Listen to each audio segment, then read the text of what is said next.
After a long day of work, there was nothing that I wanted more than a nice relaxing shower. Under the rivulets of water, I felt the stress and tension wash off me. I stepped out of the shower, silently cursing that it was laundry day, and I had no clean towels to dry off with. It really wasn't a big deal. I would drip dry and make sure I took everything to the laundry the next day. I walked around the bedroom, letting the cool night air circulate over my body, which caused my skin to prickle. It was cold outside, but I expected the house should have been a little warmer. I would have to call utilities and see if there might be a problem with my heating. I didn't want to sit on anything for fear of soaking it, so I decided I would lay out my clothes for the next day. I stepped into my closet and pulled the cord to turn on the light bulb that hung from the ceiling.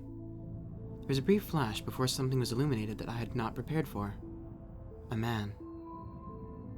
In one fist, he clenched an old-fashioned straight razor. In the other hand was a roll of electrical tape and a bag of salt. There was a twisted smile plastered across his face that made his intentions very clear. I wanted to scream, but fear paralyzed my throat. I don't know what was scarier, the realization that I was in this situation stark naked, or the fact that he was too. To tell you the truth, I needed to drink. I would have a hard day at work and I would go to the bar and let the alcohol wash away my thoughts. It was cathartic. My daughter, wife, and friends would always lay into me when I got home for stinking of alcohol. They would bitch at me, saying that I just wasn't the person they thought I was when I went out drinking, and I could be such a better person. They would always be lying in wait for me when I got home. I'd walk through the door and find a group of my family and friends waiting for me. They would always ambush me with prepared letters about how my drinking made them feel, which of course was always bullshit, as they didn't give me an appropriate time to form my own argument to theirs. There wasn't much I could do under their relentless assault. I'd always let them cry and rage against me. Afterwards, I would tell them I would change and find the strength to quit. A few weeks later, I would down a fifth of Jack Daniels and wash away my thoughts, and the process would begin again. They would organize another meeting, and I would keep making empty promises because I knew it was better than the alternative. When I was sober, I'd keep imagining them on hooks, pleading and begging for sweet release.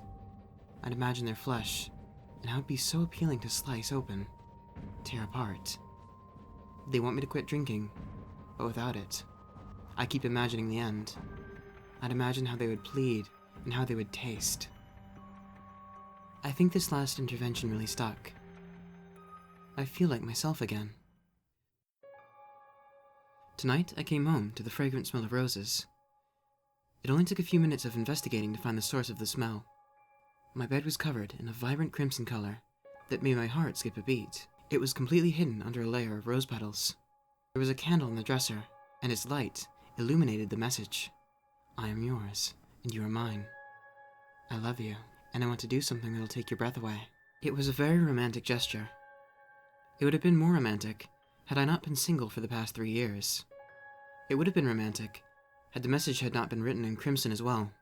Now I smell that iron odor in every corner of my house, and my heart is beating like it is about to rip out of my chest. I can only wonder what they meant by wanting to do something that would take my breath away. I had been wandering around this cave for hours. I'd gotten separated from the tour guide and spent the last 4 hours wandering around in the darkness. I had started the tour around 3, which meant, according to my internal clock, that it was around 7 or 8.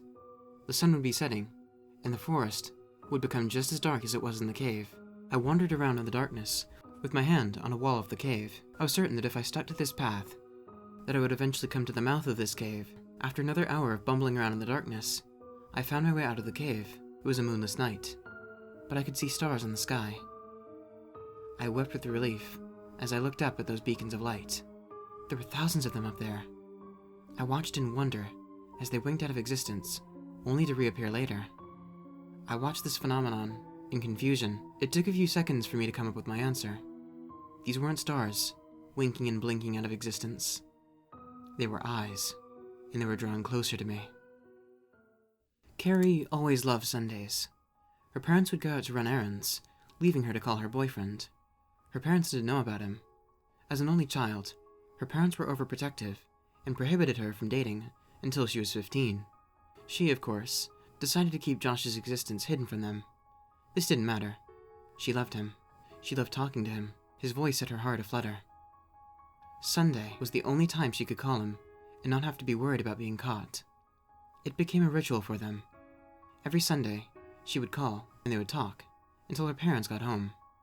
There was one blemish in this otherwise perfect scene. Josh's brother was nosy and would always pick up the phone and listen in on their conversation. Carrie could hear his breathing while they talked. He tried to breathe softly, but she could still hear him. This went on for weeks, and slowly, Carrie's frustration at the situation grew. Josh ignored it, but after one particularly heated conversation, Carrie asked, "Could you tell your brother to buzz off? I can hear him listening in on the other line." Josh's answer was sobering. "We don't have another phone in the house. I thought you said you were certain your parents had gone out to run errands." Carrie listened to the phone click onto the receiver in her kitchen. She had watched her parents leave. Whoever was in her kitchen was not her parents.